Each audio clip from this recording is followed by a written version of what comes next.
Olá pessoal, boa tarde. Estamos aqui para mais um grupo de apoio nacional a pessoas com zumbido. Dessa vez falando aqui sobre zumbido e estresse. Vocês sabem, vocês que sempre nos acompanham, tanto na reunião ao vivo como no vídeo gravado que depois vai para a TV Zumbido, www.tvzumbido.com.br, que a gente já falou de vários aspectos do zumbido, inclusive as causas físicas. Hoje é dia da gente focar nesse lado emocional, na consequência do estresse na pessoa que tem zumbido, como se fosse aquela via de mão dupla que a gente sabe que acontece. Estresses causando zumbido, como outros problemas do corpo, assim como o zumbido por determinadas causas físicas também causando estresses nas pessoas, tá? Então, justamente porque hoje é dia de falar desse ponto de vista mais emocional, eu tenho aqui meu super convidado, que é o João Ricardo Kozak, que é psicólogo, com experiência tanto na parte clínica, como ele é também presidente da Associação Paulista de Psicologia do Esporte. João, por que psicologia do esporte? O esportista é um sujeito particularmente assim, estressado, pressionado, acostumado a lidar com metas? Da onde veio isso? Bom, antes de mais nada, boa tarde a todos, Tani, amigos, obrigado de novo pelo convite, é sempre um prazer a gente poder falar sobre esse tema super importante e fundamentalmente nessa parte multi-interdisciplinar, que é como o ser humano deve ser concebido, né? E aqui trabalhado sempre a gente vê pessoal de nutrição, de fisioterapia, na área mental, então acho que isso é muito bacana. Agora, sobre a psicologia do esporte, eu diria que é porque antes de ser um atleta, o indivíduo é um ser humano, né? E aí o meu interesse veio para o esporte alguns anos atrás, antes a gente contava, agora a gente não conta mais, né? Mas sempre fui apaixonado por esporte e aí teve essa união com a parte clínica e hoje em dia a gente está aí nas duas direções. Então tá bom. E me conta uma coisa, no esportista ou no paciente com zumbido, você vê os estresses da vida atuando de maneiras semelhantes ou não? São populações muito diferentes? Eu vejo similaridades muito marcantes, eu diria, não só no rendimento do atleta, né, e as demandas que ele tem fora da parte profissional, como o paciente com zumbido, em que o zumbido muitas vezes ele é apenas um sintoma de várias coisinhas na vida que precisam ser revistas e tudo mais. Então, a experiência tem mostrado, né, que é sempre um sinalzinho de alerta, um sininho, né? Eu brinco que é o sininho que está tocando para falar, olha, tem coisas aí que precisam ser revistas. Não, com certeza. E assim, vamos focando agora mais no zumbido um pouquinho. Da onde você, com essa experiência que você está adquirindo aí também com o zumbido, da onde que você acha que vem esse estresse, né? A gente está usando estresse como nome bem genérico aqui, né? Sem se preocupar com diagnóstico de ansiedade, de depressão, de outras coisas. Mas assim, da onde vem o estresse da pessoa com zumbido? Por que eu estou te perguntando isso? Do meu ponto de vista médico, eu sempre achei que muito do estresse do paciente com zumbido tinha a ver com uma total e absoluta falta de informação que existe mesmo por parte dos profissionais que lidam com isso, principalmente os otorrinos, às vezes as fonos também, essa ideia pré-concebida de que zumbido não tem cura, não tem nem o que fazer, que você tem que ir para casa acostumar com isso. Também achei que o fato das pessoas hoje em dia entrarem na internet e já focarem de novo de cara o Dr. Google, no caso do zumbido, isso é extremamente prejudicial, porque a internet é muito negativa no zumbido.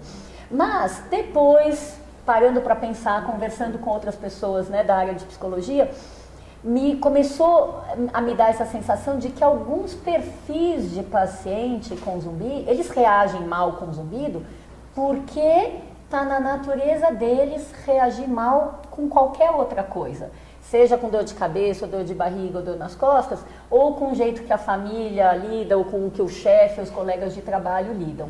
Então eu queria que você falasse assim um pouquinho, você acha que o sofrimento que o zumbido pode causar nos pacientes tem a ver com o perfil do paciente também?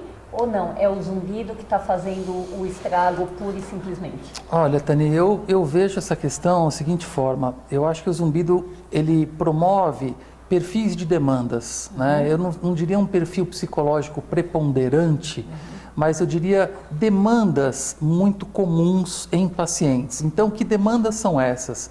Normalmente, são pessoas que têm aí alguma questão afetiva, profissional, social, ou isso quando não juntam todas essas questões, né? E aí o indivíduo entra num estado de estresse, acaba que gera muita ansiedade, e a própria ansiedade acaba sendo um detonador do zumbido, né? Nesse caso.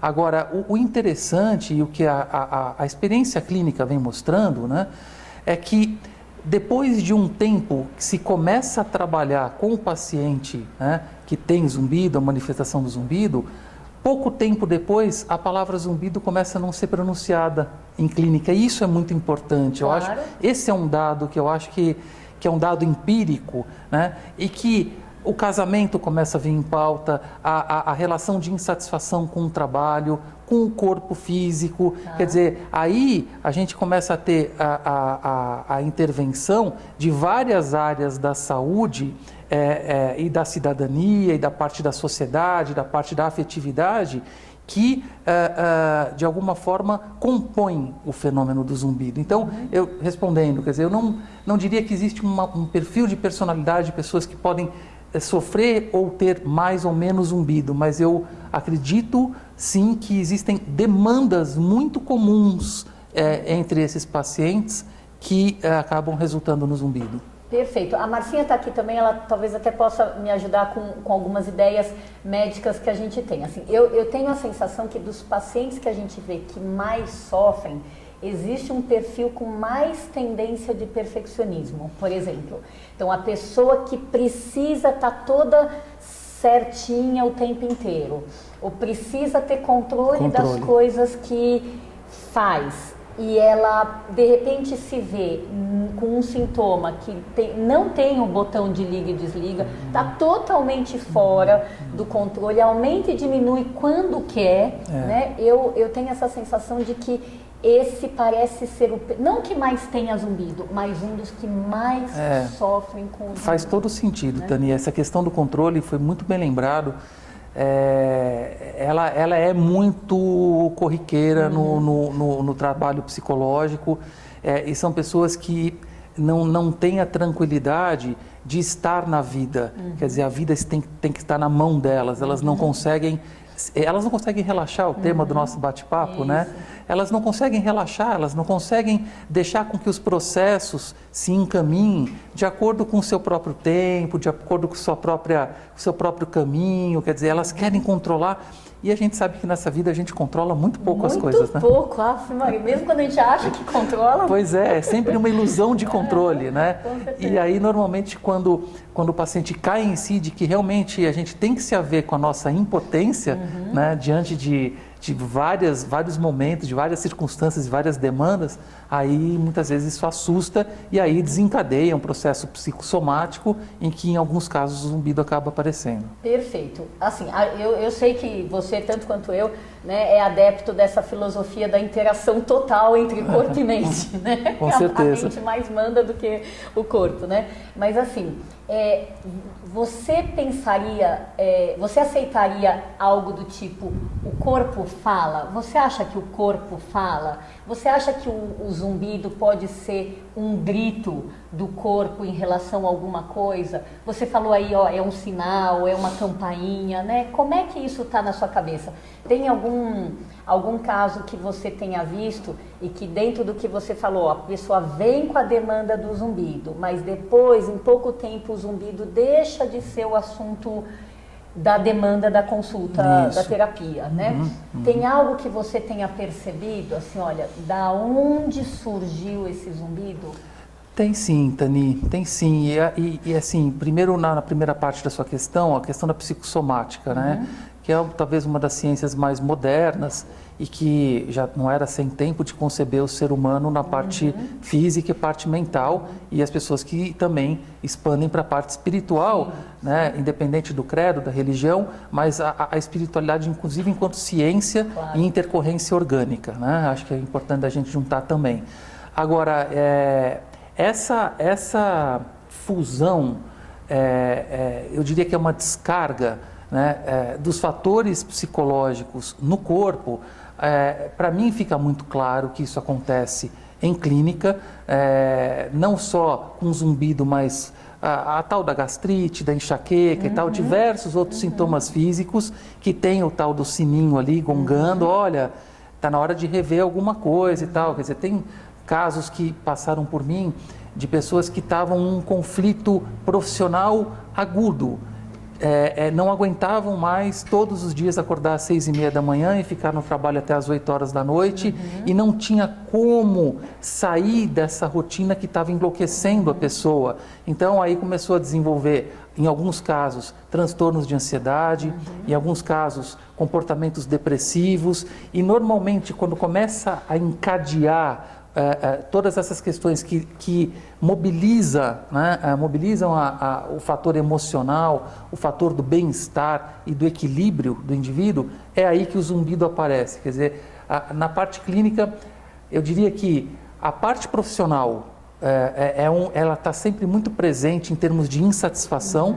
Relações conjugais, já tive alguns casos em que o zumbido aparecia muito forte quando existia por baixo uma demanda afetiva, de dificuldade de se relacionar. E acho que uma coisa que, aqui para todos nós que nos ouvem, enfim, é a vida urbana, né? Essa loucura, as pessoas nervosas, é o trânsito, é a hora, tem que acordar cedo, é o ar que está poluído, e é a política, é a Copa do Mundo, é manifestação. Eu acho que tudo isso, de alguma forma, acaba gerando um desequilíbrio psicológico nas pessoas que, de alguma forma, é projetado no campo orgânico.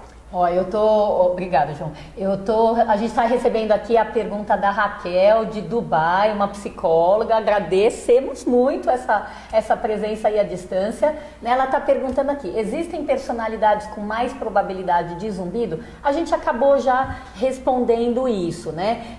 Que essa personalidade mais perfeccionista parece ter um pouquinho mais a ver, pelo menos, com o sofrimento. Não vou dizer assim com a presença de zumbido, porque hoje, pelo menos do ponto de vista médico, eu tenho a sensação que zumbido é tão espalhado, né? Criança, adulto, idoso, né? Loiros, morenos, negros. Eu acho que é tão espalhado que eu acho que deve, de fato, pegar vários perfis de personalidade. Talvez o sofrimento, que é o que drene os pacientes da calmaria do sofá de casa para um consultório médico ou psicológico, né? Então aí acho que talvez valha a pena. Eu estou me lembrando com essa pergunta da Raquel de um paciente que eu vi há vários anos atrás, ele tinha lá uns 30 e tralala anos, e ele foi sempre muito focado para subir na vida. Um cara muito ambicioso do ponto de vista profissional. E ele porque aguardava uma tal promoção, quando eis que a promoção veio junto com uma mudança para Barcelona. Seria necessário ele se mudar para Barcelona para executar esse posto que era da cobiça dele. Bom, aí mala pronta, viagem programada. Na véspera da viagem, o que acontece?